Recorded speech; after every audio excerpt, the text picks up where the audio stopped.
Esfil M. Hum.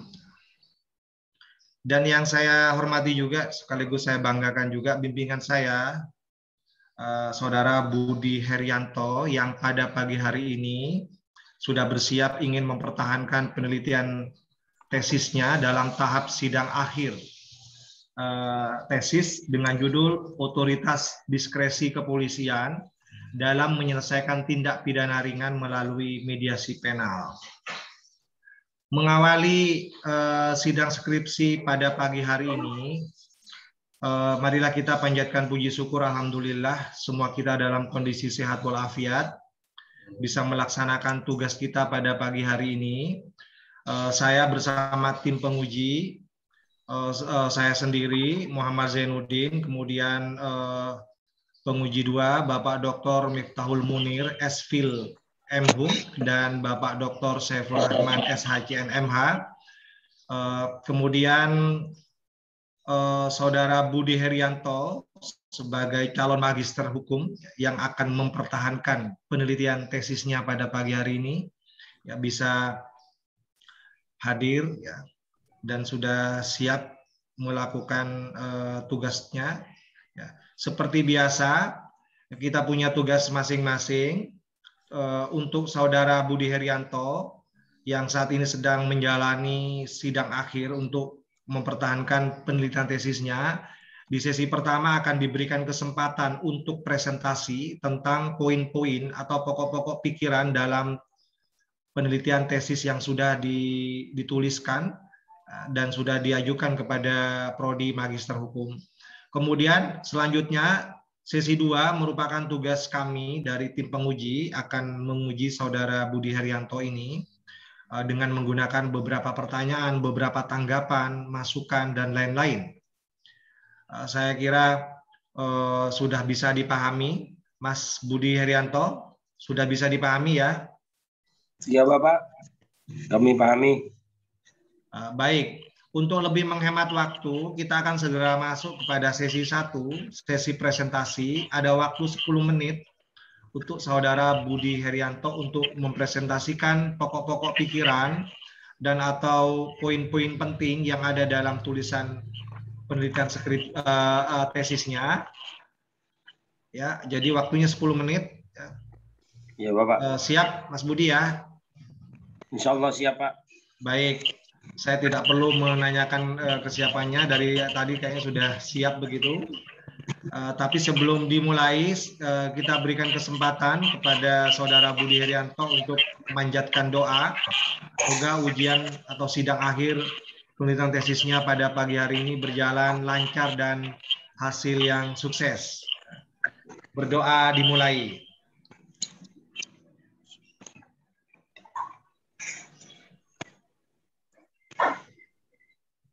Berdoa selesai.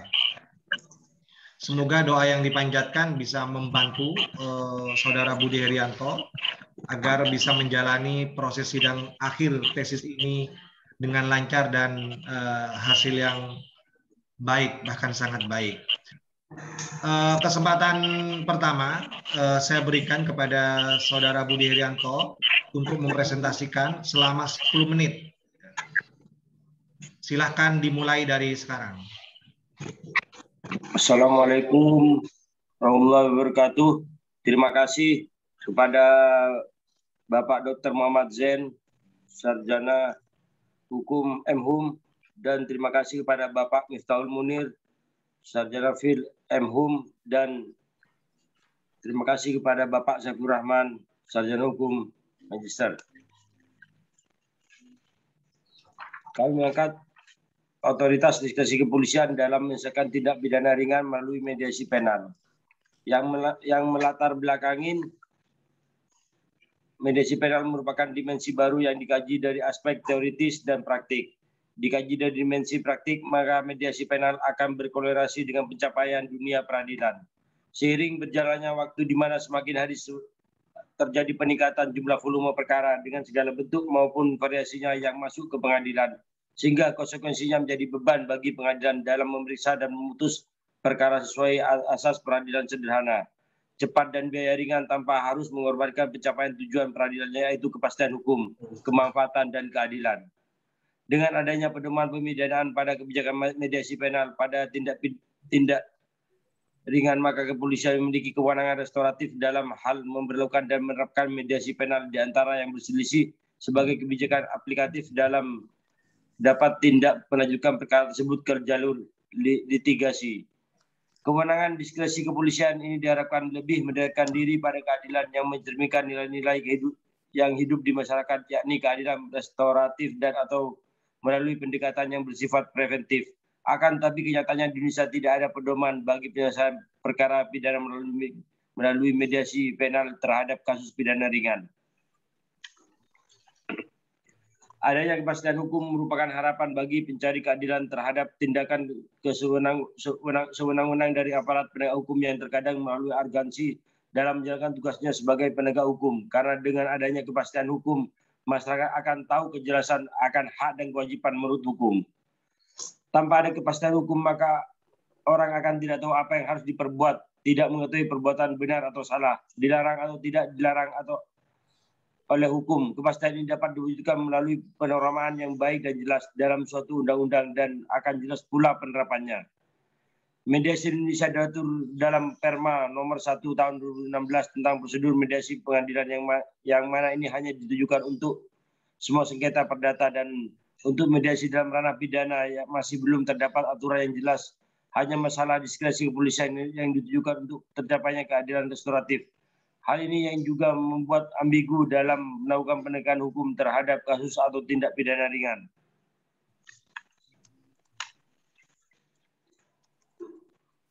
Definisi konkret tentang mediasi penal, bagaimana prosedur dan tata cara pelaksanaan pengaturan yang jelas hingga saat ini masih ada atau mengalami kekosongan hukum. Red vakum sehingga akan sangat rawan dan cenderung memiliki risiko yang kompleks bagi masyarakat yang tidak memiliki pedoman dan dalam beracara di luar pengadilan, khususnya melalui penyelesaian perkara pidana menggunakan mediasi penal pada tindak pidana ringan. Hukum acara pidana Indonesia tidak mengatur adanya penyelesaian perkara pidana melalui jalur mediasi. Oleh karena adanya otoritas diskresi kepolisian diberikan kewenangan oleh undang-undang untuk mengadakan tindakan lain menurut hukum yang bertanggung jawab, maka jalur mediasi merupakan salah satu cara yang digunakan oleh kepolisian dalam menyelesaikan perkara di tingkat kepolisian, sehingga sangat dimungkinkan apabila sistem hukum acara pidana Indonesia mengadopsi jalur mediasi penal. Rumusan masalah, apakah penggunaan mediasi penal merupakan bagian dari otoritas diskresi kepolisian dalam penyelesaian perkara tindak pidana ringan? Kedua, bagaimana prosedur mediasi penal dapat dalam menyelesaikan perkara pidana di tingkat kepolisian? Tujuan untuk menganalisis apakah penggunaan mediasi penal merupakan bagian dari otoritas diskresi kepolisian dalam penyelesaian perkara pidana ringan.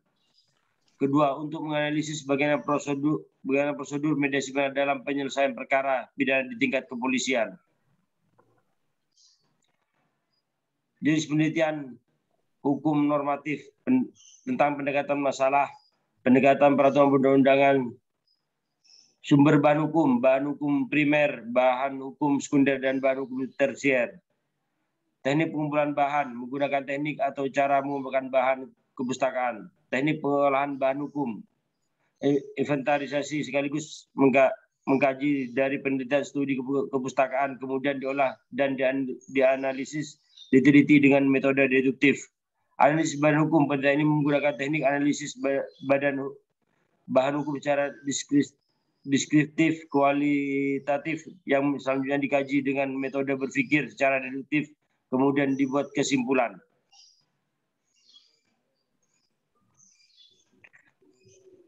Bab 3, otoritas diskresi kepolisian dalam menggunakan mediasi penal pada penyelesaian perkara tindak pidana ringan. Bagi bagian otoritas diskresi kepolisian, tindak pidana ringan tipiring, kepolisian penyelidik, yang pertama penyelidik, kedua penyidik, penegakan hukum, penal ligitasi, diskresi kepolisian, restoratif justice, non penal mediasi. Jika telah dipahami bahwa tugas dan kewenangan wewenang polisi itu sangat luas dan wewenang polisi untuk melakukan tindakan-tindakan yang tidak mungkin diatur secara legitimatif. Oleh karena itu dalam ketentuan Kitab Undang-Undang Hukum Acara Pidana Nomor 8 Tahun 1981 Pasal 7 Ayat 1 huruf ditegaskan bahwa polisi berwenang karena kewajibannya mengadakan tindakan lain menurut hukum yang bertanggung jawab. Sejalan dengan itu bahwa diskresi merupakan kewenangan polisi dalam melaksanakan pemolisian, yakni sebagai tindakan yang diambil untuk tidak melakukan tindakan hukum dengan tujuan untuk kepentingan hukum, kemanusiaan, memberikan pencerahan atau pendidikan kepada masyarakat, dan tindakan diskresi bisa dilakukan oleh setiap anggota kepolisian yang bertugas atau mengenai suatu kasus atau permasalahan dalam lingkup tugas dan kewenangannya. Menggunakan mediasi penal dalam kasus tindak pidana ringan. Dalam perkara tindak pidana ringan harus tetap mengacu terhadap suatu aturan yang memiliki kepastian hukum. Artinya dalam melaksanakan ketentuan pihak kepolisian sebagai penerima laporan atas terjadinya kasus pidana yang dimiliki sikap dalam menyelesaikan perkara tindak pidana ringan baik melalui jalur penal ataupun jalur non penal yang seperti mediasi harus memiliki ketentuan yang pakem yang sudah seharusnya tertuang dalam ketentuan perundang-undangan yang secara hierarki sudah jelas keberadaannya. Mediasi penal sebagai bagian dari otoritas kepolisian. Kepastian hukum tertuang dalam Undang-Undang Dasar Negara Republik Indonesia 1945 Pasal 280 ayat 1 yang berbunyi setiap orang berhak atas pengakuan, jaminan perlindungan dan kepastian hukum yang adil serta perlakuannya yang sama di hadapan hukum. Oleh karena itu tentang apa arti sebuah kepastian hukum merupakan suatu hal yang sangat penting pula bagi masyarakat. Adanya kepastian hukum merupakan harapan bagi pencari keadilan terhadap tindakan sewenang-wenang dari aparat penegak hukum. Tanpa ada kepastian hukum, maka menurut Heinz Kelsen menyebut tujuan hukum sebagai ground norm atau basic norm. Tujuan hukum harus dipahami sebagai dasar sekaligus pengingatan dalam pembentukan perundang-undangan. Di sini nilai yang disebutkan dalam tujuan hukum semakin penting, artinya secara instrumental berfungsi terutama sebagai pembuat peraturan kebijakan. Kepastian hukum menunjuk kepada pemberlakuan hukum yang jelas. Dengan banyaknya kasus yang tergolong ringan yang dilakukan kepada pihak kepolisian, ini tentunya merupakan waktu yang tidak singkat dan juga membutuhkan biaya yang tidak sedikit, sehingga penanganan terhadap setiap kasus pidana yang tergolong justru menambah deretan panjang kasus yang harus ditangani baik oleh kepolisian, kejaksaan hingga pada pihak pengadilan. Oleh karena itu, oleh sebab itu penggunaan mediasi secara alternatif peradilan pidana khususnya dalam mengenai tindak pidana ringan merupakan terobosan hukum terbaru yang dapat digunakan dalam memproses perkara pidana ringan.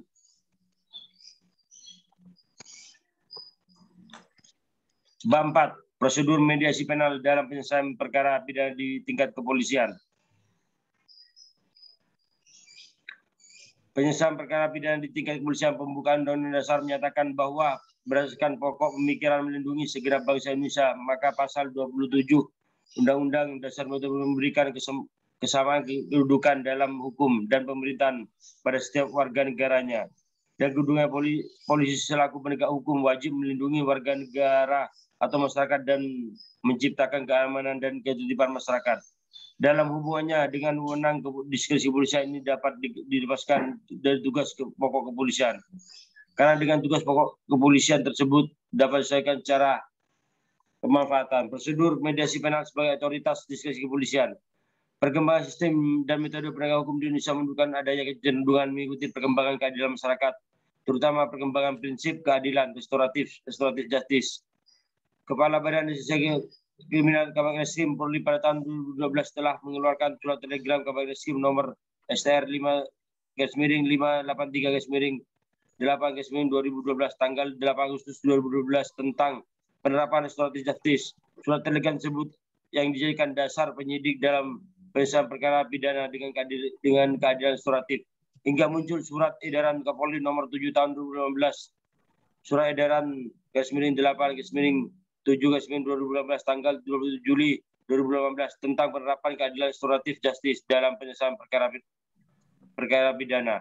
Surat edaran Kapolri tentang restoratif justice inilah yang selanjutnya dijadikan landasan hukum dan pedoman bagi penyelidik dan penyidik Polri yang melaksanakan penyidikan atau penyelidikan termasuk sebagai jaminan perlindungan hukum serta pengawasan pengendalian dalam penerapan prinsip keadilan restoratif justice. Penyelesaian perkara tindak pidana ringan berdasarkan diskresi kepolisian. Berkaitan dengan penyelesaian perkara pidana, tentu ini berhubungan dengan sistem peradilan pidana di Indonesia. Sistem peradilan pidana merupakan sistem pengadilan kejahatan di masyarakat yang terdiri dari lembaga kepolisian, kejaksaan, pengadilan, dan permasyarakatan. Alternatif penyelesaian perkara pidana pada perkembangan tidak hanya dipakai untuk misalkan perkara perdata, namun juga ditemukan serta diaplikasikan dapat menyelesaikan perkara pidana. Aparat penegak hukum, yakni kepolisian, dapat menggunakan diskresinya sebagai mediator dalam penyelesaiannya. Sistem peradilan pidana menurut adanya keseratan hubungan antara sistem secara administrasi dan implementasi sistem peradilan pidana yang terpadu. Maka untuk tata cara atau prosedur merekam mediasi penal dalam penanganan kasus pidana, khususnya pada tindak pidana ringan di tingkat kepolisian, mengacu pada beberapa prinsip mediasi yang tertuang dalam Peraturan Mahkamah Agung Republik Indonesia Nomor 1 Tahun 2012 tentang prosedur mediasi di pengadilan. Sehingga dalam menulis rangkum sebagai berikut, terdapat dua atau subjek hukum, terdapat mediator, terdapat presum perkara, kesepakatan perdamaian, dan akte perdamaian. Beberapa prinsip mediasi yang telah disebutkan di atas hanya mengatur mediasi dalam ruang lingkup pengadilan, sehingga apabila diterapkan pada tata cara pengadilan, mediasi penal di tingkat kepolisian tidak cukup mengakomodir, karena pada tingkat ini masih berada dalam tahapan penyidikan di luar pengadilan, dan juga mediasi masih belum dimasukkan dalam sistem peradilan pidana Indonesia. Mediasi penal di Indonesia dapat dilihat pada Soal Kapolri nomor Pol B /3022/2009 SD Pos tanggal 14 Desember 2009 tentang penanganan kasus melalui alternatif dispute resolution ADR yang meskipun sifatnya parsial. Pada intinya prinsip-prinsip mediasi yang dimaksud dalam surat Kapolri ini menekankan bahwa penyelesaian kasus pidana dengan menggunakan ADR harus disepakati oleh pihak-pihak yang berperkara. Namun apabila tidak terdapat kesepakatan, baru diselesaikan sesuai dengan prosedur hukum yang berlaku secara profesional dan proporsional. Namun mediasi penal masih belum termasuk dalam ruang lingkup sistem peradilan pidana Indonesia, sehingga dibutuhkan pedoman yang konkret untuk memperjelas bagaimana prosedur pelaksanaan mediasi penal pada perkara pidana di tingkat kepolisian. Berorientasi pada prinsip mediasi tersebut. Mohon maaf Mas Budi, ya, mohon diperhatikan waktunya ya. Langsung ke kesimpulannya. Siapa? Bab 5 penutup. Berdasarkan pasal 18 ayat Undang-Undang Nomor 2 Tahun 2012 tentang Kepolisian Indonesia, bahwa kepolisian diberikan otoritas, tugas dan kewenangannya untuk dapat bertindak menurut penilaian sendiri yang disebut sebagai diskresi kepolisian. Prosedur mediasi penal dalam penyelesaian perkara pidana di tingkat kepolisian tidak tepat dalam beberapa prinsip mediasi menurut Peraturan Mahkamah Agung Indonesia tahun 2016 tentang prosedur mediasi di pengadilan. Di samping itu, dilaksanakan menuju pada surat Kapolri pada tanggal 14 Desember 2009. Namun pada peraturan MA dan surat Kapolri tersebut tidak cukup dijadikan sebagai payung hukum, sehingga terjadi kekosongan res vacuum, dan ini sangat mungkin untuk dimasukkan sebagai norma baru dalam sistem peradilan pidana Indonesia. Saran bagi pemerintah agar lebih mematangkan konsep diskresi kepolisian sebagai otoritas tertinggi kepolisian dalam melaksanakan tugas dan wewenangnya yang didasarkan pada penilaian sendiri, dan juga dalam pembaruan sistem kepastian hukum terhadap norma samar akan semakin jelas dan pasti untuk dijadikan pedoman bagi pihak kepolisian. Bagi kepolisian, saran bagi kepolisian agar lebih mawas diri menjalankan tugas dan melaksanakan tugas serta wewenangnya. Cukup Mas Budi. Iya Pak. Cukup, jadi sudah cukup jelas poin-poin yang disampaikan. Waktunya juga sudah habis, 10 menit lebih sedikit ya. Jadi selanjutnya kita akan lanjutkan dalam diskusi saja. Ya. Terima kasih saya ucapkan kepada Saudara Budi Herianto sudah menyelesaikan tugas pertama, memaparkan secara singkat ya, poin-poin penting atau pokok-pokok pikiran yang ada dalam hasil penelitian tesisnya. Selebihnya mungkin nanti bisa dilanjutkan dalam tahap diskusi, Mas Budi. Mohon maaf kalau waktunya terbatas sehingga Anda tidak bisa menyelesaikan semua dalam slide yang sudah disiapkan. Tapi ya kami akan berikan kesempatan Anda untuk mendiskusikannya, menjelaskannya panjang lebar nanti di sesi kedua ini, sesi ujian ya, di mana para penguji secara bergiliran akan menyampaikan pertanyaan, menyampaikan tanggapan, catatan dan lain-lain ya. Tapi sebelum itu, Mas Budi, saya berharap Anda tetap fokus. Kalau ada air minum boleh diminum, Mas Budi. Nggak usah terlalu tegang, ya. Nggak usah buru-buru juga menjawab. Jadi menjawabnya jangan terlalu buru-buru seperti tadi, ya. Jadi santai saja supaya apa yang dijawab itu tepat ya, sesuai dengan pertanyaan. Ya. Nah, sangat baik kalau Anda mendahulunya dengan meminum, ya. Tarik nafas dalam-dalam, santai saja. Ya. Kita hanya ingin mendiskusikan apa yang ditulis ya. Jadi mohon dipertahankan. Jadi yang namanya ujian ini menurut kami, saya tim pembimbing itu harus bisa dipertahankan. Jadi apa yang ditulis itu dipertahankan ya. Boleh menerima masukan-masukan juga ya. Sudah siap ya Mas Budi ya? Insya Allah Pak, siap Pak. Baik, disiapkan juga alat tulisnya jika misalnya ada hal-hal penting yang perlu dicatat tanpa harus disuruh, sudah harus mencatat. Iya Pak. Baik, saya kira sudah siap. Saya perhatikan Anda sudah minum, sudah menarik nafas dalam-dalam. Ya, kita akan masuk ke sesi kedua, yaitu sesi ujian atau sesi munakosyah atau diskusi. Ya. Saya berikan kesempatan pertama kepada penguji eksternal, dalam hal ini adalah Bapak Dr. Saiful Rahman, SHCNMH, ya, yang akan mengawali ujian Saudara Budi Haryanto. Kepada beliau disilahkan, Bapak. Terima kasih yang terhormat pimpinan sidang Pak Dr. Zainuddin SHI M.Home yang telah memberikan kesempatan kepada saya sebagai penanya pertama. Sebelumnya saya ucapkan selamat kepada Saudara Budi Haryanto ya, dan saya mengapresiasi atas prestasi ini sudah pada masuk pada tahapan sidang akhir tesis ya. Atas prestasi saudara ini perlu diapresiasi atas prestasi saudara telah memasuki babak akhir mulai dari saudara semester 1 kuliah di Magister Hukum program Pasca dan ini sampai saat ini saudara tetap masih bersemangat. Untuk itu saya mengapresiasi atas semangat belajar saudara. Mudah-mudahan saudara tetap bersemangat untuk menyelesaikan tesis ini sampai pada babak akhir. Oke. Yang kedua, sesuai tugas saya sebagai penguji, saya dan pertama saya mau konfirmasi aja kepada saudara. Sebelum konfirmasi,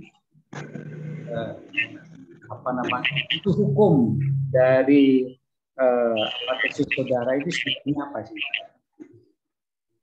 Yang pertama,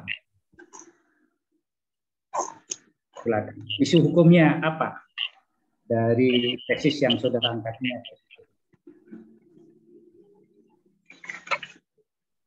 Iya Pak. Mohon maaf Pak, bisa diulang Pak, kurang jelas Pak. Ya, ya, saya ingin minta konfirmasi lagi kepada saudara, ya, agar saudara di sini. Isu hukum dari tesis saudara itu sebetulnya apa sih? Ingin minta penegasan aja kepada saudara. Tolong dijelaskan isu hukumnya itu. Isu hukum kami mengangkat tentang tentang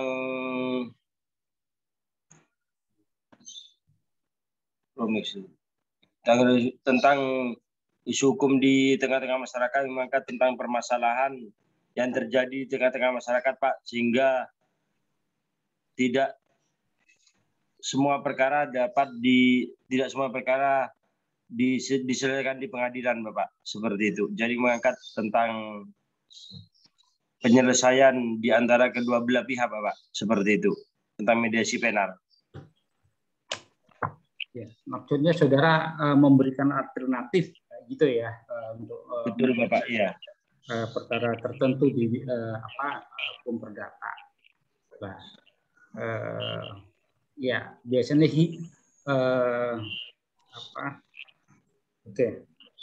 penelitian yang saudara lakukan itu mempergunakan metode apa ya? Metode penelitiannya.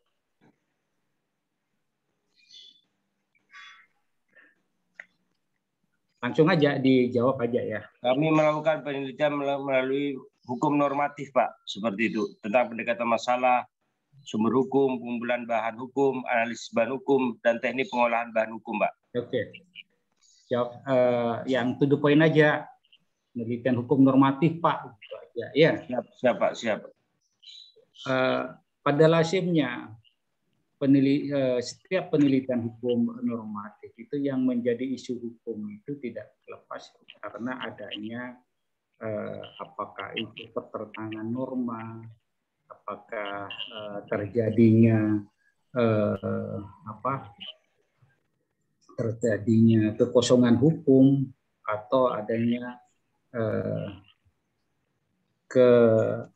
kekurang jelasan atau kekaburan hukum. Dari tiga isu penelitian hukum itu yang saudara teliti tesis ini masuk yang mana? Isu yang mana? Isu hukum yang mana?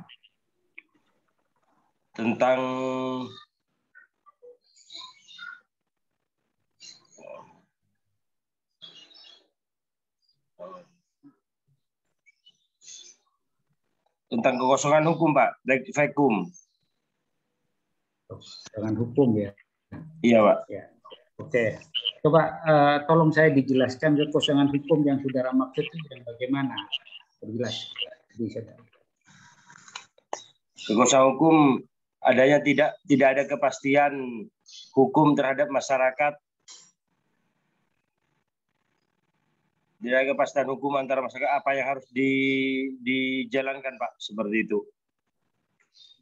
Ya. Bukankah kepastian hukum apa terjadi kekosongan hukum yang dimaksud tidak adanya hukum yang mengatur tentang kasus tesis yang saudara angkat itu? Yang mana yang dimaksud? Apakah yang dimaksud kekosongan hukum di sini ya, kekosongan hukum tidak adanya aturan yang mengatur gitu, atau tidak adanya kepastian hukum yang saudara terhadap tesis yang saudara bahas ini. Terjadi kekosongan hukum sehingga masyarakat ragu akan kepastian hukum yang terjadi, Pak, seperti itu. Ya. Jadi saudara, isu hukum yang saudara kasih itu adanya kekosongan hukum gitu ya. Betul, Bapak. Oke. Kalau kekosongan hukum, saya melihat di ini bahan hukum saudara itu sudah lengkap ya. Mulai dari Undang-Undang Dasar 45 gitu ya. Terus kemudian KUH pidana, KUH KUHAP, Undang-Undang tentang kepolisian, Undang-Undang ya lengkap ini menggunakan. Apakah tidak cukup mengatur itu, kalau saudara? Kalau dikatakan saudara terjadi kekosongan hukum itu belum lagi ini apa kan kita tuh mengenal living law ya, hukum yang hidup di masyarakat tidak cukup mengatur sehingga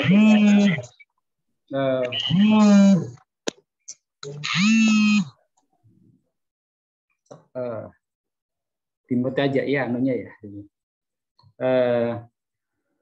apa namanya sehingga saudara apa bersimpulan tidak apa terjadi kekosongan hukum.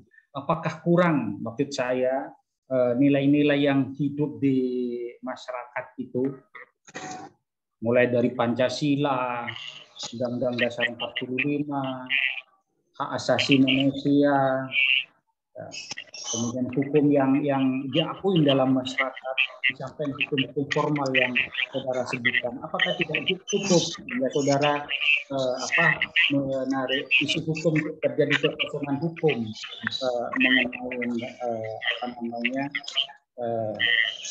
ini tindak pidana ringan mediasi penal itu?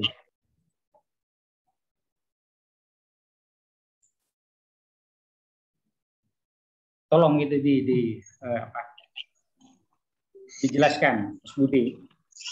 Iya Pak, menurut kami sudah jelas tentang aturan konkret di perundang-undangan dan di pemerintahan. Namun dalam aturan di kepolisian tidak ada tentang mediasi penal Pak, yang mengatur di dalamnya yang mengikat tentang peraturan mediasi penal Pak, seperti itu. Jadi kami mengangkat isu hukum ini, isu tentang mediasi penal ini sebagai bahan penelitian kami Pak, seperti itu. Kalau demikian bukan terjadi kekosongan hukum kalau demikian. Yang dimaksud kekosongan hukum Pak, tidak ada kepastian dalam yang mengatur dalam kepastian hukum Pak, seperti itu. Ya. Oke. Itu ya. Selanjutnya saya menanyakan masalah ini.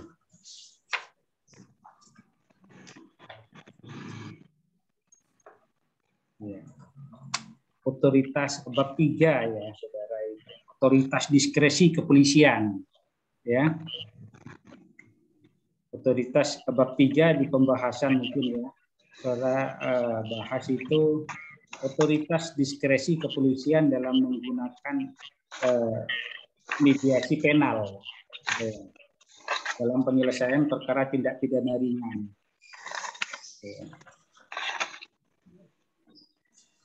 Betul ya, Mas? Iya Pak. Apa namanya?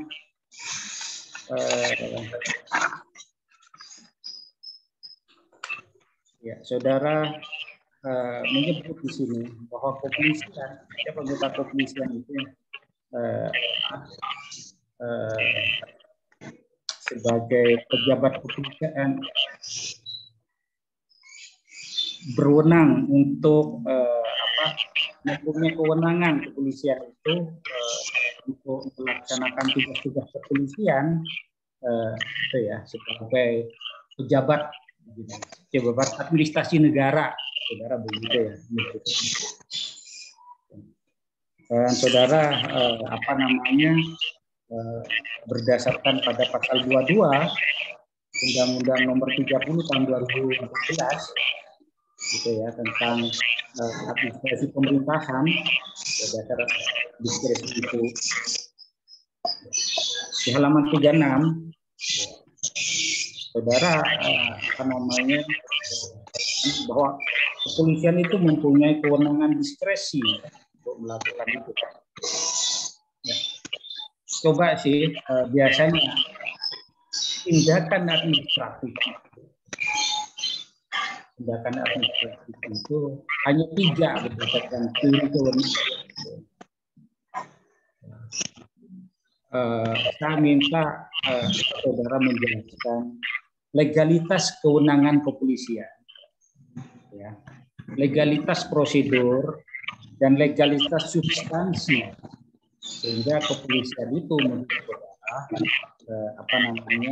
mempunyai itu tadi diskresi, kewenangan diskresi untuk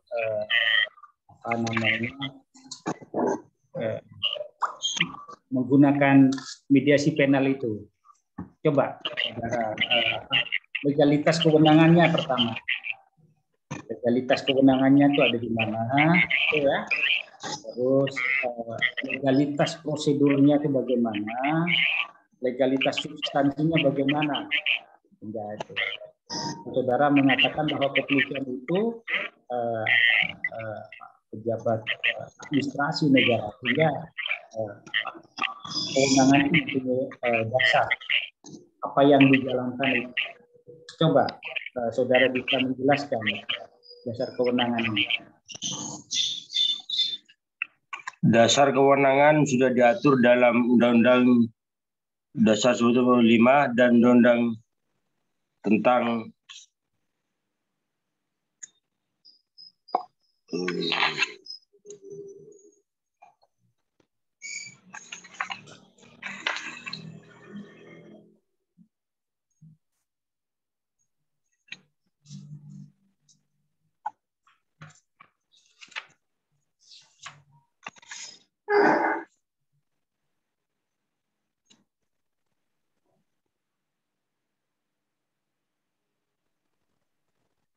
sudah diatur dalam pasal 2 Undang-Undang nomor 2 tahun 2002 Pak, tentang kepolisian sebagai fungsi tidak hanya tentang penegakan hukum tapi sebagai fungsi lain yang juga dalam pasal tersebut Pak, seperti itu, tentang penyelesaian perkara tindak pidana ringan. Ya, soalnya begini ya. Soalnya begini Mas Budi ya. Iya Pak. Kita tahu lah bahwa negara kita itu kan negara berdasarkan hukum, iya Pak, bukan berdasarkan kekuasaan, gitu ya. Sehingga semua yang dilakukan oleh pejabat negara itu, ya, dalam kehidupan berbangsa dan bernegara ini harus dilaksanakan berdasarkan hukum dan perundang-undangan yang berlaku tentunya. Saya belum melihat perundang-undangan yang berlaku di negara kita itu mengenai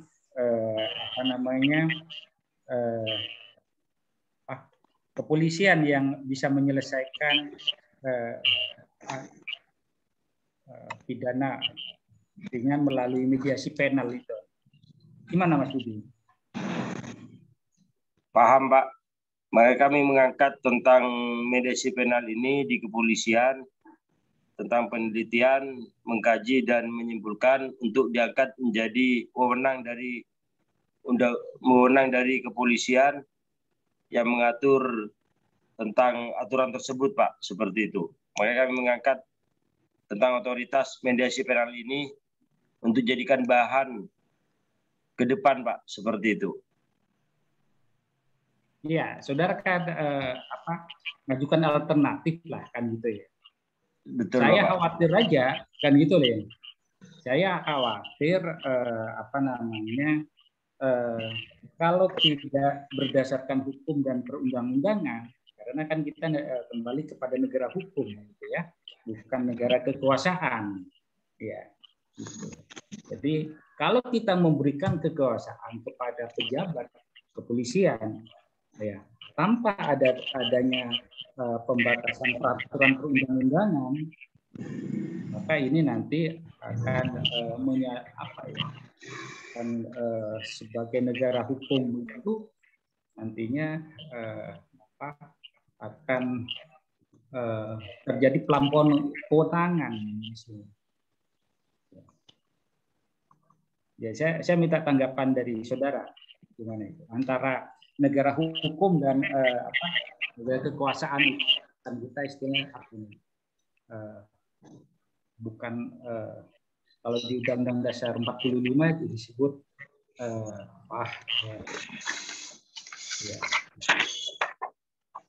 namanya Rechtsstaat, bukan staf kan gitu ya.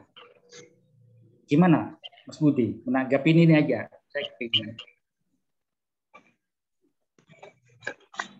Begini Pak, kami mengingat otoritas diskresi kepolisian dalam menyelesaikan tindak pidana ringan melalui mediasi penal diharapkan untuk ke depan sebagai alternatif di kepolisian sebelum melangkah ke legitimasi hukum ke peradilan, Pak, seperti itu. Sebagai alternatif utama. Gitu ya? Iya, Pak. Alternatif ya. Oke. Tapi dasar cantolnya kira-kira saudara menyebut di sini ada apa ya? Saudara menyebut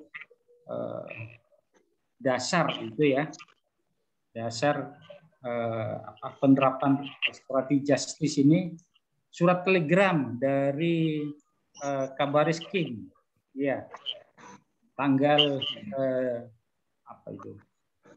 2012 ya, nomor telegram ya. Ya betul Pak. Surat telegram ya, yang dijadikan dasar penyidik dalam penyelesaian perkara pidana. Dan surat edaran Kapolri, saudara menyebut tadi. Betul Bapak. Apakah telegram itu mempunyai, apakah telegram itu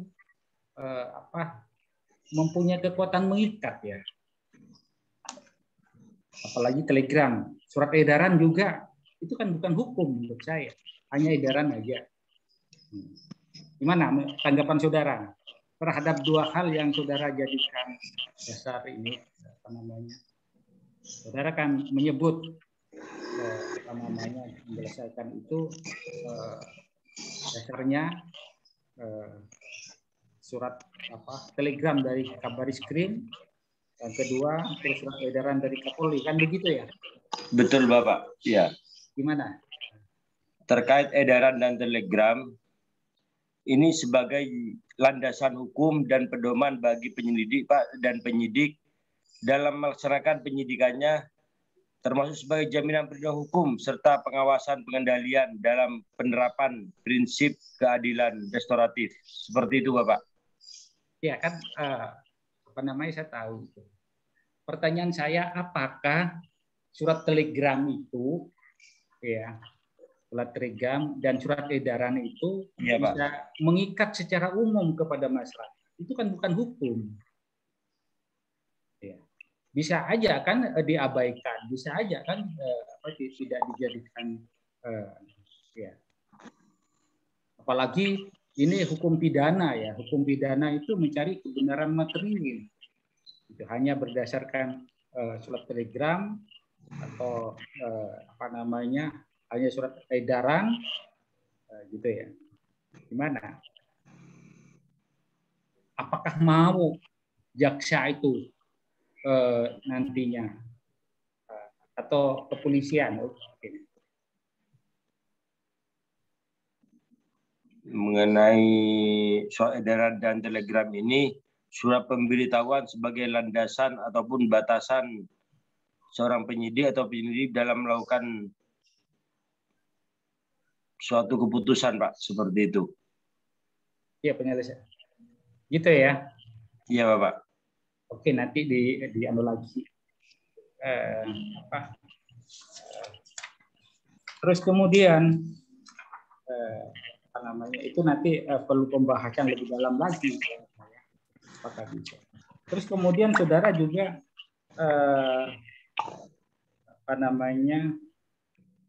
mencantumkan di situ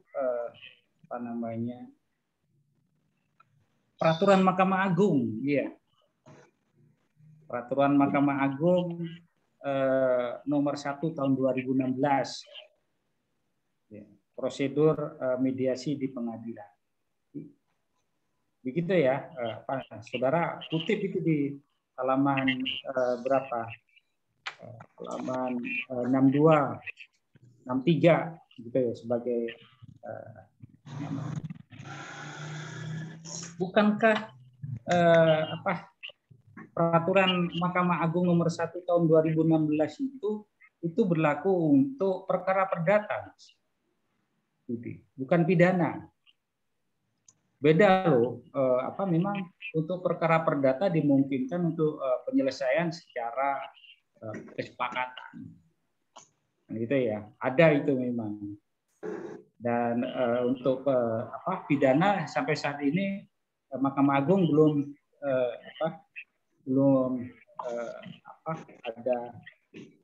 mengeluarkan peraturan tentang. Tapi saudara mengadopsi yang perkara perdata untuk menyelesaikan perkara pidana, gitu ya. Walaupun pertanyaan saya, karena ini memang beda,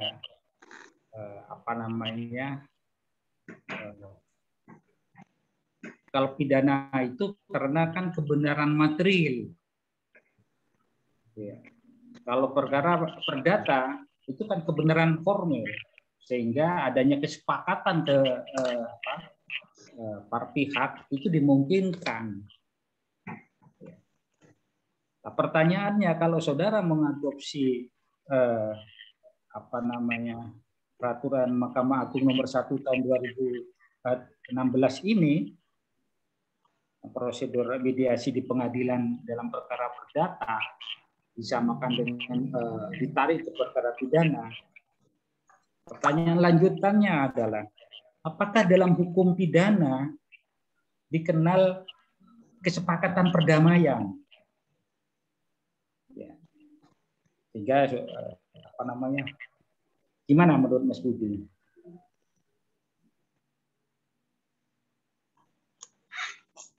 Baik Pak, kalau perkara perdata di pengadilan sudah diatur tentang kesepakatan bersama, diatur di hukum perdata di pengadilan Pak. Namun di kepolisian memang tidak diatur tentang kesepakatan mediasi penal yang mengatur di dalamnya Pak. Seperti itu Bapak. Iya, makanya justru itu gitu loh. Jadi saudara menarik itu dijadikan dasar untuk menyelesaikan perkara ringan, pidana ringan yang mediasi penal ini. Nyambung nggak kira-kira nih saudara dasarnya?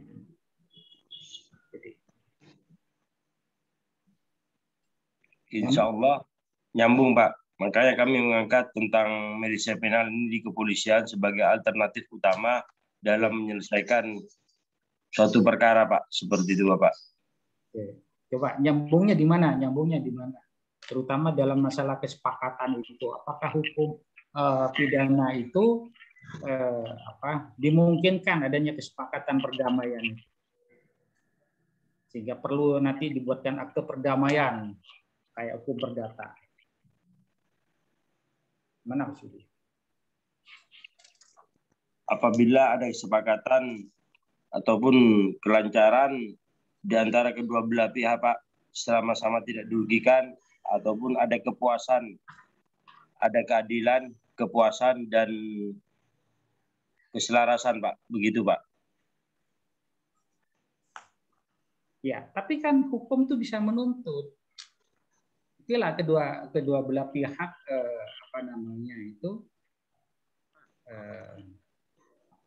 sepakat nggak ada ini. Tapi kan hukum bisa menuntut. Dalam hal ini bisa diwakili oleh jaksa. Gitu ya. Kalau jaksa minta untuk hukum itu ditegakkan karena terjadi, gimana kira-kira? Apakah kesepakatan yang dibuat oleh kedua belah pihak itu akan menghilangkan tindak pidana itu, perbuatan pidana yang dilakukan?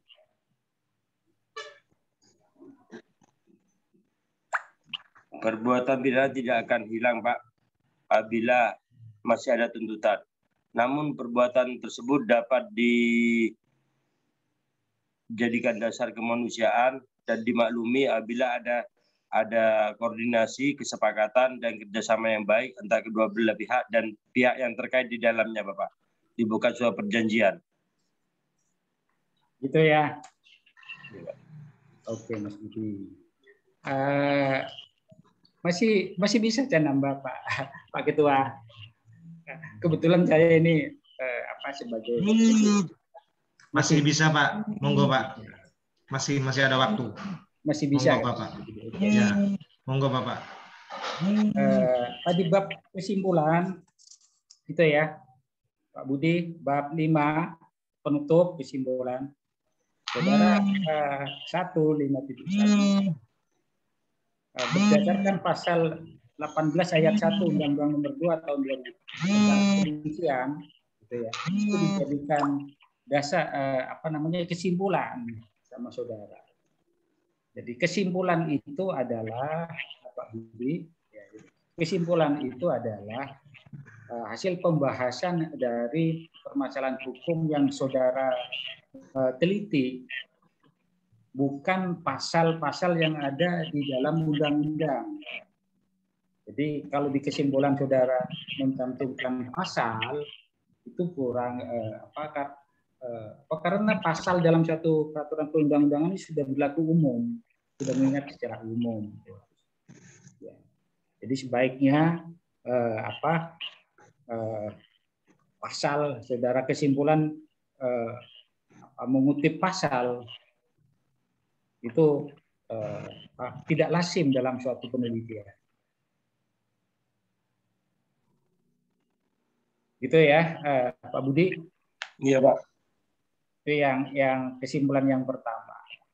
Kesimpulan yang kedua, ya, saudara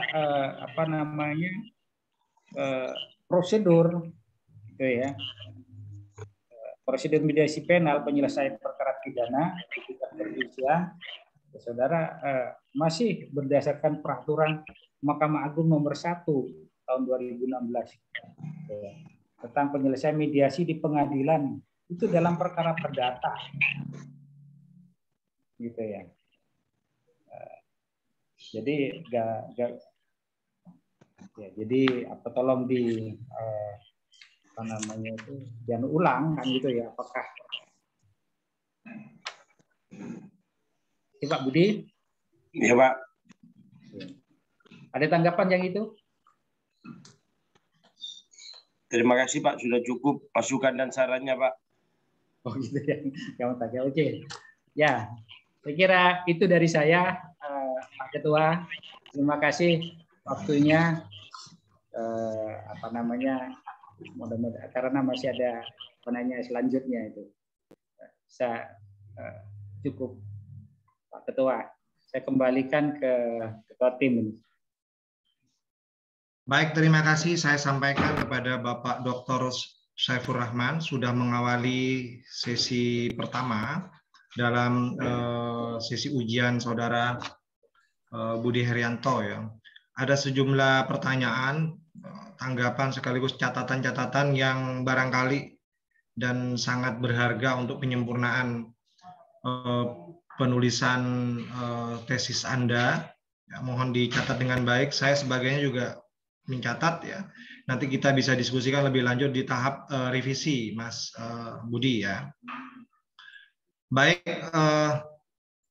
kita akan masuk ke sesi berikutnya, Mas Budi. Masih sesi ujian. Dalam hal ini akan dilanjutkan oleh Bapak Dr. Miftahul Munir, akan bertindak sebagai penguji kedua ya, untuk menguji saudara. Mohon juga dipersiapkan dengan baik, tetap fokus ya. Kalau misalnya perlu minum saja dulu, nggak apa-apa, santai saja ya, sehingga jawabannya bisa tepat ya, sesuai dengan pertanyaan dan tanggapan yang disampaikan ya. Baik, saya berikan kesempatan kepada Bapak Dr. Miftahul Munir untuk melanjutkan apa yang disampaikan oleh penguji ketiga Bapak Dr. Saifur Rahman. Silakan Bapak Miftahul Munir.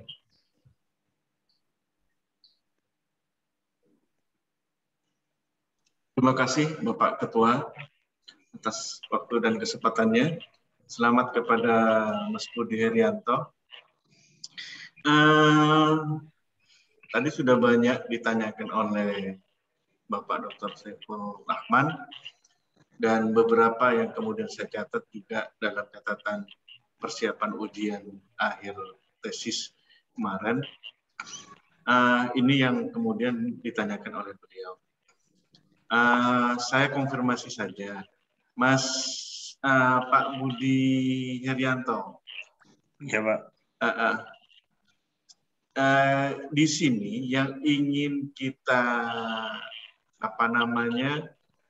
eksploitasi, apakah kekosongan hukum atau tidak adanya prosedur mediasi penal dalam KUHP atau regulasi mediasi penal pada perkara pidana dalam otoritas diskresi kepolisian untuk mempertimbangkan restorasi justice yang ada dalam otoritas diskresi kepolisian.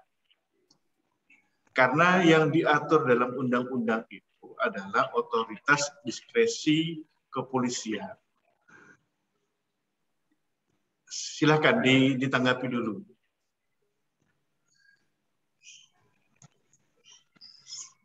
Baik, Pak. Memang tidak diatur dalam undang-undang kepolisian tentang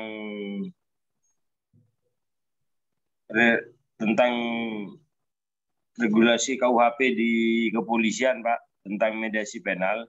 Namun ini dapat dijadikan alternatif utama di kepolisian tentang mediasi penal yang berperkara tindak pidana ringan, Pak, seperti itu di dalam masyarakat. Ya, yang saya lihat di halaman-halaman akhir itu untuk menguatkan itu pertimbangan bahwa ini adalah mediasi atau otoritas diskresi kepolisian dinamakan mediasi penal. Terus kemudian penguatnya adalah surat-surat yang tadi disebutkan oleh penguji pertama, surat-surat dari kepolisian dan yang lain-lain. Dan kalau kita cermati, surat-surat itu mengenai, misalnya salah satunya adalah kecelakaan, kemudian pelanggaran lalu lintas, dan beberapa hal yang lain. Tidak mengenai kemudian sengketa pidana yang kemudian bisa masuk dalam ini jaksa, wilayah jaksa. Gimana menurut Mas Budi hal ini? Baik, Pak. Tentang contohnya kecelakaan ataupun undang-undang lalu lintas yang diatur dalam undang-undang lalu lintas tentang angkutan jalan tahun 2002 itu yang mengatur tentang mediasi itu sebagai dasar acuan jaksa ataupun hakim di dalam pengadilan, Pak, seperti itu. Oke. Maksud saya, apakah ini konfirmasi saja ya, apakah kemudian dalam otoritas diskresi kepolisian kemudian hal-hal lain kemudian bisa dimasukkan dalam bentuk atau nama dalam persoalan tesis ini mediasi penal. Karena kalau kita mengacu pada Perma nomor 1 tahun 2016 tentang prosedur mediasi pengadilan, ini mungkin pada tahap-tahap perdata, kalau pada wilayah-wilayah perdata, bukan pada wilayah-wilayah pidana. Jadi kalau misalnya kemudian ini tidak ada legalitasnya mengatasnamakan mediasi penal, saya pikir lebih diarahkan kepada diskresi otoritas kepolisian misalnya bagaimana kemudian restorasi justice itu menjadi pertimbangan pihak-pihak kepolisian untuk menyelesaikan pelanggaran-pelanggaran ringan atau sengketa hukum ringan dalam pidana. Apakah seperti itu, Mas Budi? Baik, Pak. Memang di pengadilan sudah diatur tentang perkara pidana tentang mediasi penal. Namun di kepolisian belum diatur secara ketapatnya menghukum sesuai dengan KUHP. Namun surat edaran dari Badan Reserse Kriminal ataupun surat telegram dari Kabar Reskrim sebagai acuan kami sebagai landasan hukum dan pedoman bagi penyelidik dan penyidik untuk melaksanakan penyidikan sebagai perlindungan hukum serta pengawasan pengendalian, Bapak, seperti itu. Sebagai landasan dasar kami untuk melakukan mediasi penal. Seperti itu, Pak. Oke. Kira-kira tahapan mediasinya seperti apa? Mediasinya kami mengkaji ataupun menyimpulkan suatu permasalahannya, dipertemukan di antara kedua belah pihak dan dibuatkan suatu perjanjian atas dasar hukum yang mengikat di dalamnya agar tidak terjadi suatu ketimpangan permasalahan ke depan, Pak. Seperti itu.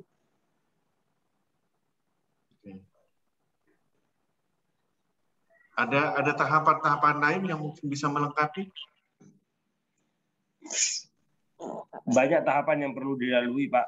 Bisa di antara kedua belah pihak ada saksi ataupun tokoh masyarakat ataupun badan hukum yang menangani permasalahan tersebut, Bapak. Oke. Terima kasih, Mas Budi. Cukup dari saya. Waktu saya kembalikan kepada Ketua Sidang. Terima kasih, Pak Zen. Terima kasih juga saya sampaikan kepada Bapak Dr. Miftahul Munir sudah selesai menguji Saudara Budi Haryanto dengan beberapa pertanyaan, beberapa konfirmasi. Dan saya akan lanjutkan ujian kita, Mas Budi. Masih siap ya? Masih fokus, bisa fokus ya? Iya, Pak. Baik, saya akan lanjutkan apa yang disampaikan oleh beliau-beliau, oleh Bapak Dr. Saifur Rahman dan oleh Bapak Dr. Miftahul Munir ya. Saya masih belum puas tadi dengan apa yang disampaikan oleh Anda terkait beberapa hal yang disampaikan oleh Bapak Dr. Saifur Rahman dan Bapak Dr. Miftahul Munir ya. Yang pertama tentang kekosongan hukum ya. Isu hukumnya berdasarkan paparan Anda telah terjadi kekosongan hukum ya. Nah, sepemahaman saya terjadi kekosongan hukum itu kalau memang tidak ada norma hukum yang mengatur tentang diskresi dan juga tidak ada yang mengatur tentang penggunaan mediasi penal. Ya.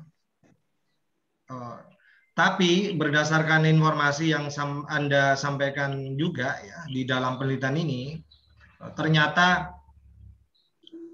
dasar hukum kepolisian mengambil diskresi dan menggunakan mediasi penal itu menggunakan surat edaran Kapolri dan juga surat telegram dari Kabar Reskrim. Iya betul ya? Betul, Pak. Saya konfirmasi dulu, ini benar tidak dasar hukumnya? Jadi dasar hukum penggunaan mediasi penal dan dasar hukum melakukan diskresi, ya. Ya, melaksanakan kewenangan melakukan diskresi itu berdasarkan satu surat edaran Kapolri dan satu surat telegram dari Kabar Reskrim ya, betul ya? Betul, Pak. Ya, ini maksud saya, Mas Budi. Jadi sekali lagi, kalau terjadi kekosongan hukum, kalau itu memang tidak diatur sama sekali. Ya. Sehingga Anda boleh mengatakan ini terjadi kekosongan hukum ya. Tapi kalau misalnya diatur ya, apapun levelnya ya, level dari peraturan perundang-undangan itu, tapi masih belum bisa menjelaskan, ya, kalau bahasa Anda tadi belum menjamin kepastian hukumnya, misalnya Anda tadi mengatakan begitu, itu isu hukumnya bisa dikatakan sebagai ada terjadi kekaburan atau norma hukumnya samar gitu, sehingga harus dijelaskan dengan menggunakan penelitian-penelitian. Ya. Dasar hukumnya ada melakukan diskresi, dasar hukumnya ada menggunakan mediasi penal, tapi dianggap belum menjamin kepastian hukum. Ya. Harus dijelaskan. Ya. Salah satunya dengan melalui penelitian-penelitian. Ya. Jadi mohon ini nanti kita akan diskusikan apakah kita tetap mengatakan bahwa ini terjadi kekosongan hukum atau terjadi yang namanya kekaburan atau norma yang samar. Ya. Nah, menurut sampean, menurut Anda, Mas Budi, ya, kalau hanya menggunakan surat edaran Kapolri, ya, atau hanya menggunakan surat telegram Kabareskrim, apakah itu cukup kuat? Menurut sampean, mengingat penggunaan mediasi penal dalam perkara yang lain, perkara perdata maksud saya, itu menggunakan undang-undang, Mas Budi. Jadi mediasi dalam perkara perdata itu menggunakan dasar hukum undang-undang. Jadi levelnya undang-undang, bukan surat edaran. Ya, levelnya undang-undang.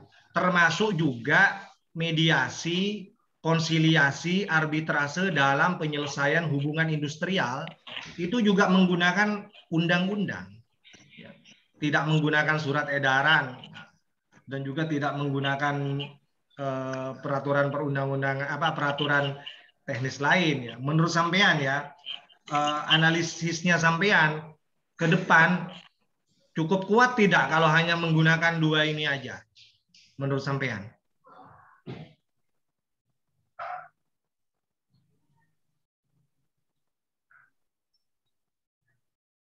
Silakan Mas Budi. Ya Pak, memang tidak kurang kuat menurut surat edaran Kapolri dan Kabareskrim tersebut Pak. Namun sebagai landasan dan pedoman kami untuk melakukan suatu melakukan pengawasan pengendalian dalam penerapan prinsip keadilan restoratif justice tersebut Pak di tengah-tengah masyarakat Pak. Seperti itu. Ya, berarti saya sudah dapat jawaban. Jadi poinnya, kalau hanya menggunakan surat edaran atau cuma surat telegram, itu sebenarnya tidak cukup kuat untuk penegakan hukum, apalagi ini penegakan hukum pidana loh. Ya. Jadi kita di dalam penegakan hukum perdata ya, itu levelnya menggunakan undang-undang. Ya. Jadi penggunaan mediasi itu pengaturannya itu menggunakan undang-undang. Ya. Termasuk penyelesaian hubungan industrial itu, mediasi, konsiliasi, arbitrase itu menggunakan undang-undang. Ya. Baik, jadi saya senang analisis sampean mengarah pada itu. Jadi menurut Anda yang saat ini sedang aktif di institusi Polri, itu ada semacam opini yang dibangun bahwa sebenarnya ke depan kita tidak mungkin bertahan hanya menggunakan dua ini. Ya. Kalau memang ini akan ada pengembangan baru di dalam hukum acara pidana kita, Mas Budi, ya, penelitian ini bisa dikembangkan, tidak menutup kemungkinan ini akan didorong masuk dalam undang-undang, ya. sehingga menjadi bagian dari hukum acara pidana, ya. Seperti penggunaan mediasi dalam hukum acara perdata, ya, yang sudah masuk dalam sistem peradilan. Ya. Jadi mediasi dalam hukum acara perdata itu sudah masuk dalam sistem peradilan. Ya. Nah, tapi yang Anda ini, ya, penggunaan mediasi penal ini kan masih belum masuk ini. Ya. Ini di tahap apa, Mas Budi? Menggunakan mediasi penal ini di tahap apa? Kita menggunakan mediasi penal dalam tahap awal, Pak. Tahap awal dalam suatu perkara. Berarti di tahap penyidikan ya? Tahap penyidikan sebagai alternatif utama, Pak. Untuk menyelesaikan suatu perkara, Pak. Nah, itu maksud saya. Jadi ada kesimpulan yang bisa diperhatikan menurut sampean, nanti harus dipertegas bahwa mediasi penal ini selama ini hanya digunakan dalam tahap penyidikan. ya, tidak pada tahap yang lain. Ya, ini jadi salah satu poin penting loh Mas Budi. Jangan sampai nanti ini kemudian seperti kemarin itu saya pernah menguji saudara Catur di Polres Pamekasan ya. Iya Pak. Itu kalau sudah masuk ke tahap berikutnya, tahap pra penuntutan, sudah masuk pra penuntutan, ya, itu tidak bisa dilakukan upaya-upaya seperti ini. Ya, itu harus jalan terus gitu. Ya. Jadi ini dilakukan di tahap penyidikan ya. Ya, tahap awal Pak. Ya, baik. Itu. Kemudian berikutnya Mas Budi, saya langsung saja ke substansinya. Temuannya apa? Ya, saya langsung masuk ke intinya saja. Temuan dari penelitian ini apa yang sekiranya bisa disumbangkan dalam pengembangan ilmu hukum, terutama hukum acara pidana? Kalau Anda cermat dari apa yang kita diskusikan tadi, Anda akan bisa menjawab dengan baik. Jadi temuan yang penting dalam penelitian Anda ini apa yang bisa disumbangkan dalam pengembangan ilmu hukum, terutama hukum acara pidana? Baik Pak, kami mengangkat tentang mediasi penal ini di jalur hukum di kepolisian untuk memberikan kepastian, keadilan, dan kemanfaatan bersama Pak, agar tidak terjadi suatu ketimpangan sosial ataupun di tengah-tengah masyarakat Pak, seperti itu. Ya, seperti itu jawabannya ya. Iya Pak. Jadi ada implikasi keilmuan yang mestinya diperoleh dari penelitian Anda ini ya. Kalau selama ini kita memahami hukum acara pidana itu ya seperti asas-asasnya ya, tiada perdamaian, tiada kata maaf gitu ya. Iya. Ya itu kan asas-asas umum yang dalam penegakan hukum pidana ya. Nah, ternyata ada temuan-temuan baru yang bisa diperkenalkan ya, dalam jagat hukum acara pidana kita ini. Ternyata berdasarkan surat edaran Kapolri dan surat telegram Kabareskrim itu ada temuan baru, dimungkinkan tidak hanya dalam hukum acara perdata, dalam hukum acara pidana itu bisa dilakukan yang namanya mediasi walaupun baru pada tahap penyidikan. Ya. Belum bisa dilakukan pada tahap-tahap yang lain ya. Itu temuannya di situ ya. Jadi Anda menemukan ada tata teori baru bahwa dalam tahap penyelesaian perkara pidana itu bisa menggunakan mediasi, tapi masih dalam tahap penyidikan berdasarkan SE Kapolri dan berdasarkan surat telegram dari Kabareskrim. Ya. Ini menjadi salah satu temuan yang mungkin bisa Anda banggakan ya.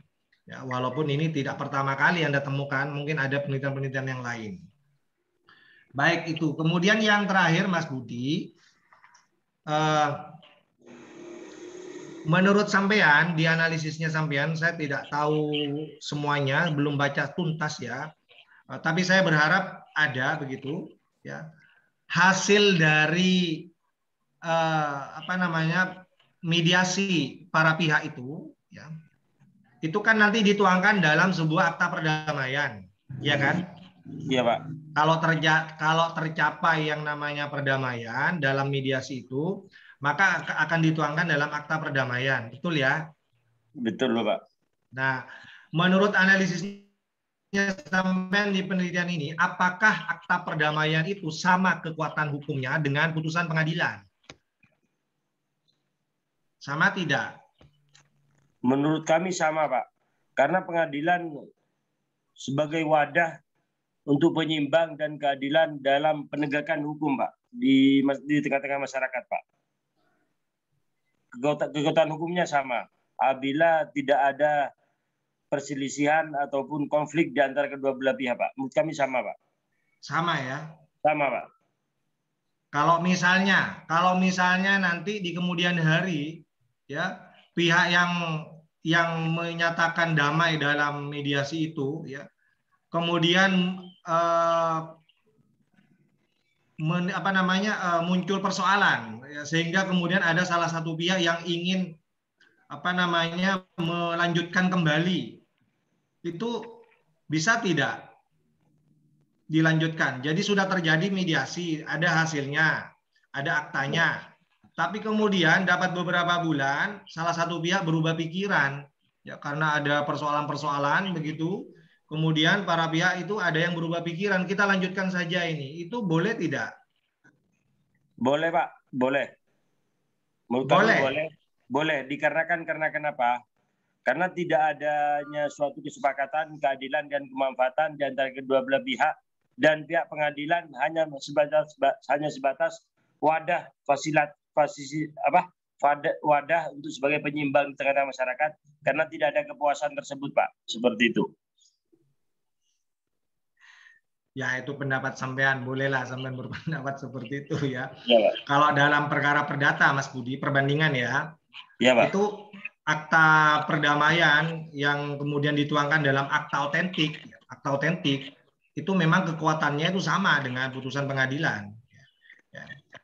Dan itu bisa berlaku seperti mediasi, kemudian hasil arbitrase itu bisa berlaku final bagi para pihak kalau tidak ada upaya hukum lagi. Nah, tapi yang sampean ini, kalau di kemudian hari masih ada salah satu pihak yang ingin melanjutkan, ya, ternyata masih bisa dianulir ya. Ternyata masih bisa dianulir kesepakatan damai itu dan bisa dilanjutkan. Ya, betul. Iya, Pak. Bisa, betul, Pak.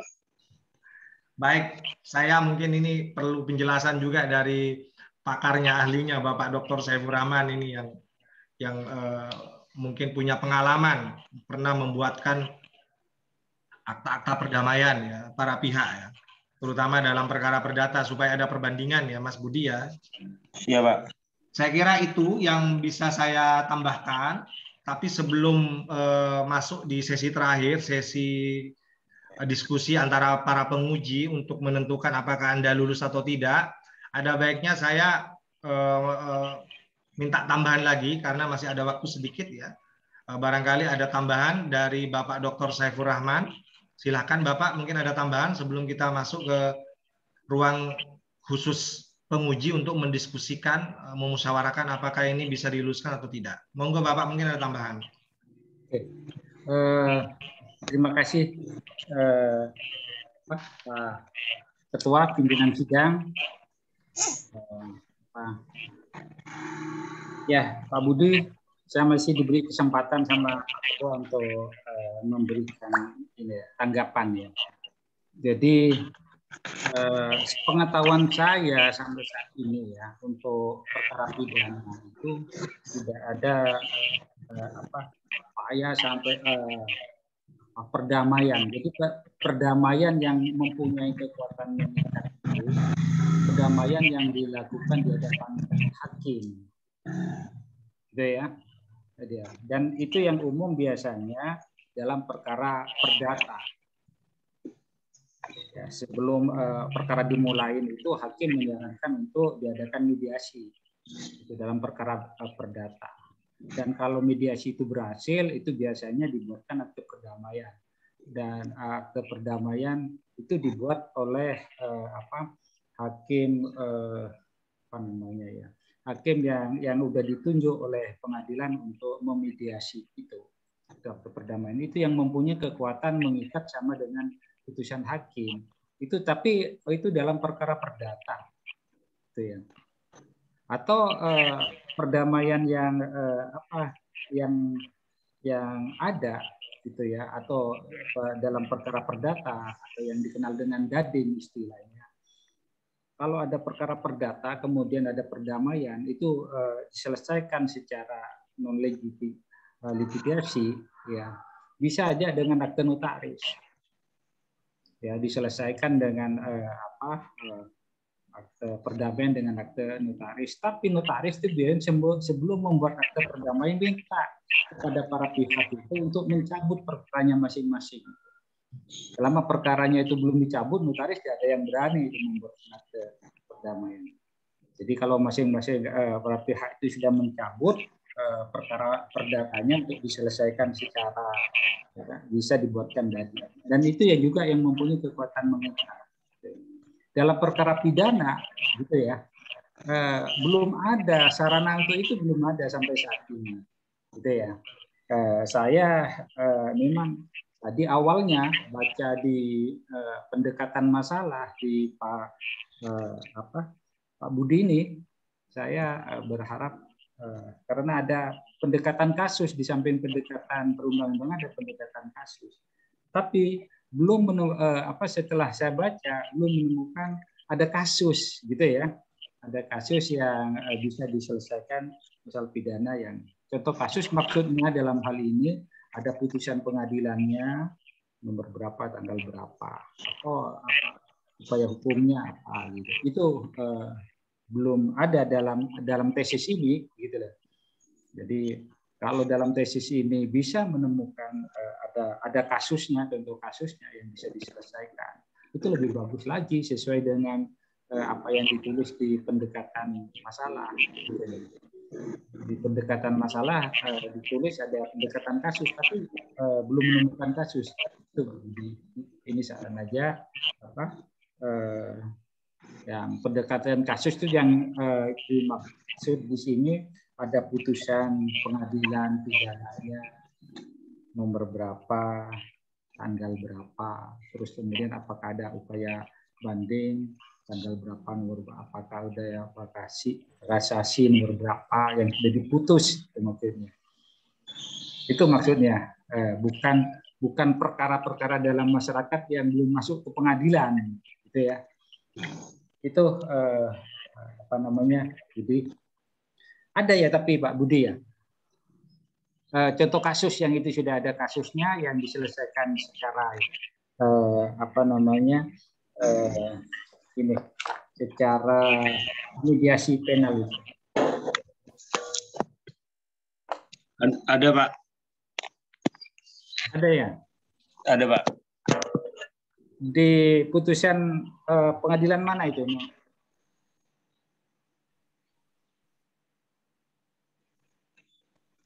Kami belum mengkaji secara ulang Pak tentang putusan pengadilan mana. Namun kami memediasikan di pihak kepolisian saja Pak dalam tahap penyidikan Pak, seperti itu.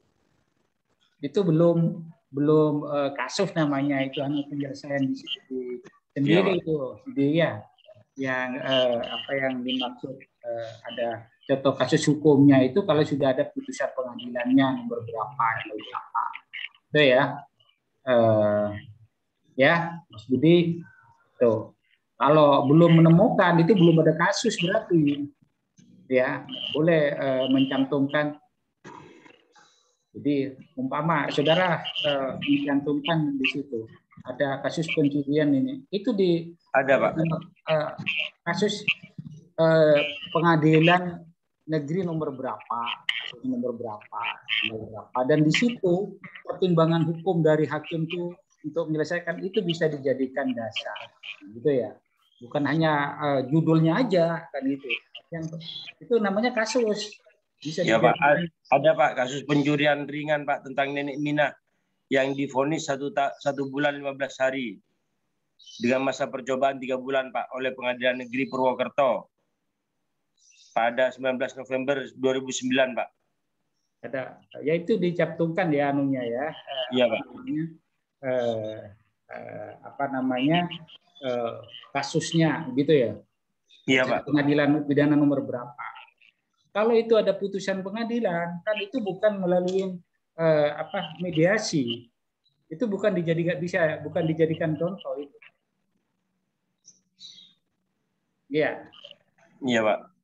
Jadi proses hukum berjalan biasa, ada penyelidikan, ada penyidikan, ada proses dari jaksa, dakwaan, baru ada putusan, gitu ya.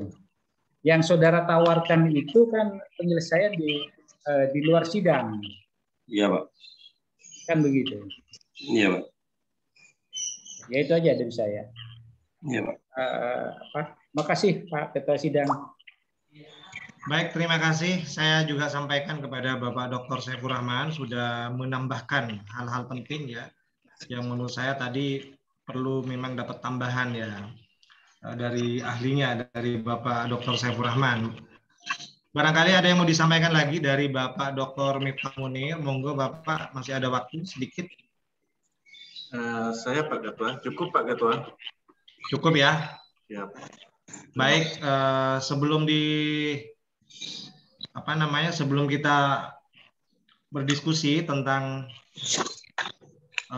hasil akhir dari apa yang dipertahankan oleh saudara Budi Haryanto ini, ya. Mas Budi, sampean nanti diminta sejenak keluar dari ruang Zoom ini, ya, melalui Mbak Evi Dwi Hastri. Kami minta kesempatan para penguji untuk bermusyawarah, ya, rapat sebentar, ya, untuk menentukan apakah Anda layak untuk diluluskan, ya, dengan menggunakan penelitian tesis ini, dan berhak juga untuk menjadi calon magister hukum dari Universitas Wiraraja, begitu. Ya.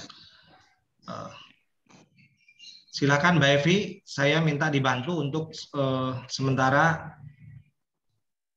Oh ya, sudah Mbak Evi ya? Halo, Assalamualaikum Mbak Evi, sudah ya? Iya, siap Pak, sudah Pak. Sudah dipindah ke waiting room Bapak. Oh baik, terima kasih Mbak Evi. Bapak sekalian yang saya hormati, Bapak Dr. Miftahul Munir dan Bapak Dr. Syaifur Rahman, ya, sejenak kita ingin meminta pendapat, ya, tentang apa yang sudah dipertahankan oleh saudara Budi Haryanto. Ya.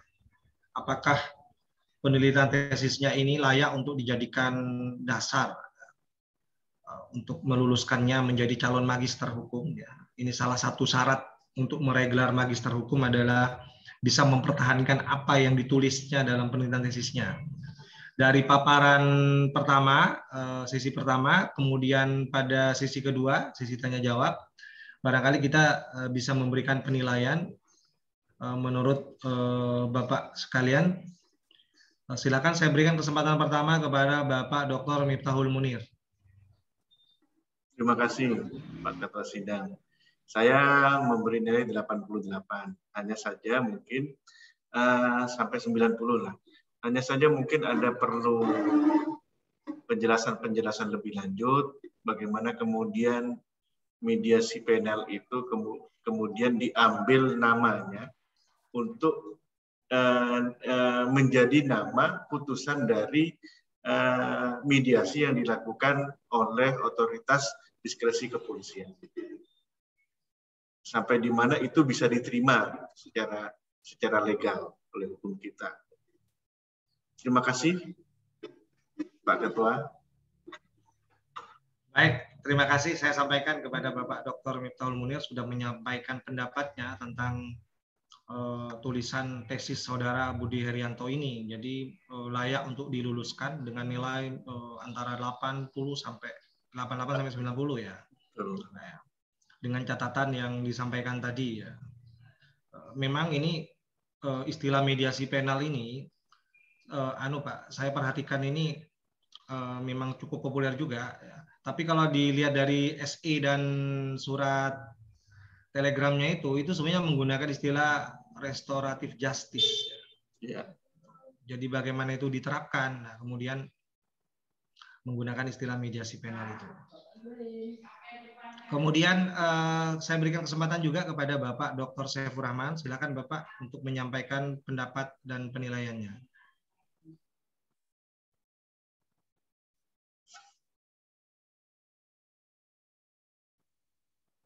Masih di mute?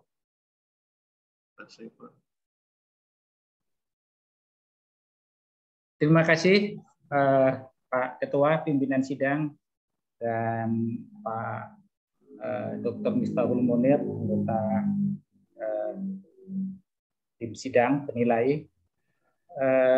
Saya memperhatikan dari beberapa aspek, ya, sama dari aspek isi dari skripsi itu, mulai yang judul, latar belakang, terus rumusan masalah, dengan pustaka, metodologi, hasil dan pembahasan dan kesimpulan itu memenuhi metodologi penelitian karya ilmiah pada umumnya. Kita sudah memenuhi dari sisi isi tesis itu. Kemudian dari sisi kesesuaian kerangka dan penulisan tesis, terutama itu memang perlu ada revisi. Terus kemudian dari aspek penguasaan materi yang bersangkutan, baik secara dalam menanggapi pertanyaan, bahasa lisan, dan bahasa tubuh, gitu ya. Saya nilai ya, memenuhi syarat juga sebagai seorang magister, gitu ya. Apalagi dari ini tadi penggunaan media, penggunaan media, alat komputer. Jadi waktu presentasi ya itu layak untuk diluluskan sebagai magister. Tapi dengan catatan itu revisi tadi ada penambahan substansi mungkin ya yang perlu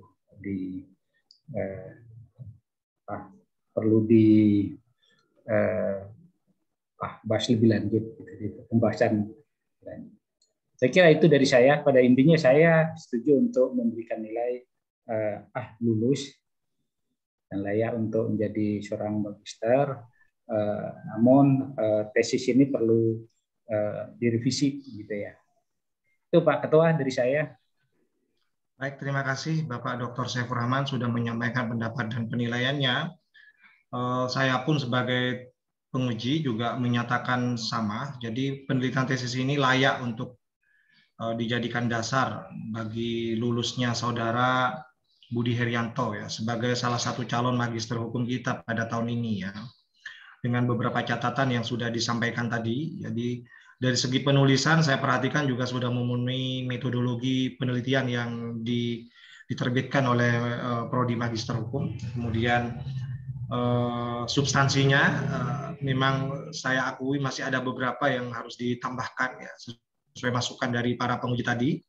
Dan yang terakhir dari segi atau aspek penyampaiannya saya perhatikan cukup menguasai ya, sehingga tadi ada beberapa jawaban yang cukup tepat, tapi ada juga jawaban-jawaban yang memang masih kurang ya.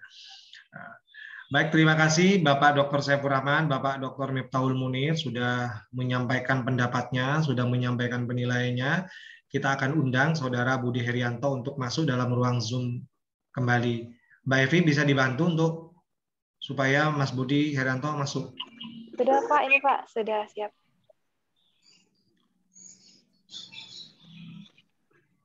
Baik, Mas Budi Herianto sudah siap ya mendengarkan pengumuman terkait status lulus atau tidaknya ujian hasil dari ujian tesis pada pagi hari ini ya. Siap ya? Siap Pak. Baik, berdasarkan rapat tim penguji terdiri dari saya Muhammad Zainuddin, kemudian Bapak Dr. Miftahul Munir dan Bapak Dr. Saifur Rahman ya, menyatakan bahwa Saudara Budi Herianto dinyatakan lulus dalam sidang tesis pada pagi hari ini ya. Alhamdulillah. Anda berhak untuk menjadi salah satu calon magister hukum dari Universitas Wiraraja. Ya. Saya mengucapkan selamat, tim pembimbing mengucapkan selamat, ya. Dan insya Allah Bapak Dr. Saifur Rahman sebagai penguji eksternal juga akan mengucapkan selamat dan bangga akan segera punya ya, calon alumni dari magister ya, yang berhasil menemukan tentang penggunaan mediasi penal dalam perkara pidana ringan ya. Tapi Mas Budi, Anda punya waktu ya, untuk melakukan revisi-revisi ya. Jadi substansinya yang perlu direvisi sudah disampaikan tadi. Saya mencatat Mas Budi, tidak perlu saya Saya ulang-ulang lagi di sini. Saya sudah catat di lembar revisi ini di sini, ini Mas Budi. Di lembar revisi ini sudah saya catat ya. Ya. Dan nanti bisa digunakan untuk penyempurnaan dalam tahap revisi. Baik, saya kira itu yang bisa kita laksanakan dan alhamdulillah kita bisa menyelesaikan tugas ini dengan sangat baik. Ya. Tapi sebelum ditutup, saya ingin memberikan kesempatan kepada Bapak Dr. Saifur Rahman dan Bapak Dr. Miftahul Munir. Barangkali ada yang mau disampaikan pesannya, harapannya, sedikit saja. Terima kasih. Ucapan selamat begitu. Terima kasih Pak Ketua pimpinan sidang. Saya ucapkan selamat ke Saudara Budi Haryanto. Selamat Saudara hari ini dinyatakan sama tim dinyatakan lulus ujian akhir tesis ya. Saudara berhasil mempertahankan penelitian tesisnya. Saya berharap dengan gelar yang saudara dapat itu, saudara tanggung jawab saudara itu lebih berat. Tanggung jawab secara akademik saudara itu lebih berat, ya. Dan mudah-mudahan saudara dengan tambahan gelar itu lebih sukses lagi, ya, dalam di bidang akademik maupun dalam bidang lainnya di masyarakat. Saudara bisa berkiprah di dunia hukum, dalam penegakan hukum di Indonesia melalui keilmuan saudara. Sekali lagi saya ucapkan selamat kepada saudara ya atas apa yang diraih pada hari ini. Mudah-mudahan saudara sukses selalu. Amin, amin, Pak. Baik, terima kasih. Bapak Miftahul Munir ingin menyampaikan ucapan selamat atau apa? Silakan, Bapak. Selamat Mas Budi Haryanto, sarjana hukum. Semoga ilmunya bermanfaat dan berkah bagi keluarga, bagi Mas Budi dan kepada institusi Polri dalam menyelesaikan kasus-kasus pidana di masyarakat. Sekali lagi selamat, terus sukses Mas Budi. Terima kasih Pak Ketua. Terima kasih Bapak Dr. Saifur Rahman, Bapak Dr. Miftahul Munir sudah menyampaikan ucapan selamat dan harapan-harapannya terhadap calon magister hukum kita ini. Mas Budi Haryanto sudah senyum-senyum, sudah senang ini. Ya, saya pun juga mengucapkan selamat ya, Anda sudah punya energi baru ya untuk terus berkiprah mengabdi untuk negeri ini, terutama di institusi Polri ya. Semoga bermanfaat untuk tugas-tugas Anda di institusi Polri. Yang terakhir sebelum ditutup, Mas Budi juga boleh sedikit aja, ada yang mau disampaikan? Kami mengucapkan banyak terima kasih atas bimbingan serta arahan dukungan Bapak dosen dan Pak Saifur serta Bapak Miftahul Munir atas bimbingan dan dedikasinya terhadap kami untuk memberikan suatu ilmu yang bermanfaat agar kami dapat menggunakan di tengah-tengah masyarakat, berguna dan manfaat bagi orang banyak, Pak. Terima kasih, Pak. Terima kasih. Baik, saya kira sudah lengkap ya. Sudah lengkap kebahagiaan saudara Budi Haryanto ini, semuanya sudah mengucapkan selamat. Saya ucapkan terima kasih kepada Bapak Dr. Saifur Rahman, Bapak Dr. Miftahul Munir sudah punya waktu ya bersama saya untuk menguji saudara Budi Haryanto ini, dan alhamdulillah berjalan sukses. Semoga dinilai sebagai amal ibadah kita pada hari ini. Baik, kita tutup ujian kita pada hari ini dengan bacaan hamdalah bersama-sama. Alhamdulillah. Terima kasih sekali lagi. Mohon maaf atas segala kekurangan. Saya akhiri. Assalamualaikum warahmatullahi wabarakatuh. Waalaikumsalam warahmatullahi wabarakatuh.